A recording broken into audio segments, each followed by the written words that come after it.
Onte o señor Feijóo e o señor Íñigo de la Serra volveron a evidenciar o uso partidista que fai o Partido Popular das institucións, ou asinar un protocolo para os usos para o Porto da Coruña, á marxe completamente do Concello da Coruña. A utilización partidista que fai que o señor Feijóo este máis preocupado da campaña electoral, de facerlle a campaña electoral á señora Bea Mato, que de pensar no interés xeral, que evidentemente ese interés xeral o que debería de facer é unha entente entre todas as administracións en base á cooperación, tendo en conta tamén o Concello da Coruña para definir o futuro do borde litoral da Coruña. O Partido Popular utilizouno para facer a pre-campaña electoral na cidade da Coruña, cidade que perdeu para ser gañada por parte da Marea Atlántica. Chama moito a atención que a Xunta de Galicia, que non ten ninguna competencia en terreos de portos do Estado,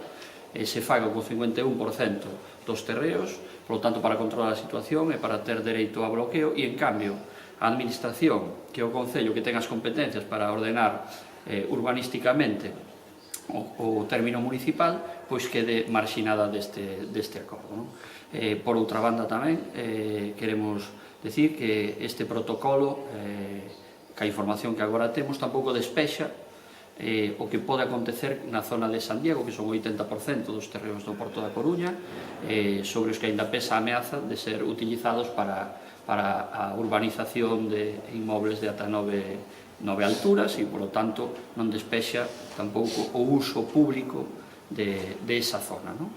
E tamén queremos dicir ao Partido Popular que o litoral non é un pastel para trocear, que hai que facer unha visión global do que se quere facer no futuro deses terreos, dende a Solaina ata San Diego, e que non se pode facer por partes.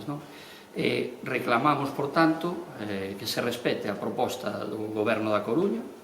de que sexa unha xestión en base a un ente consorciado, onde participe o Concello, o Estado e a Xunta de Galicia para definir todos os usos que allí se fagan, e que se prioricen totalmente os usos públicos neses terreos e non se destinen á especulación, como era a intención do Partido Popular. Por último, tamén,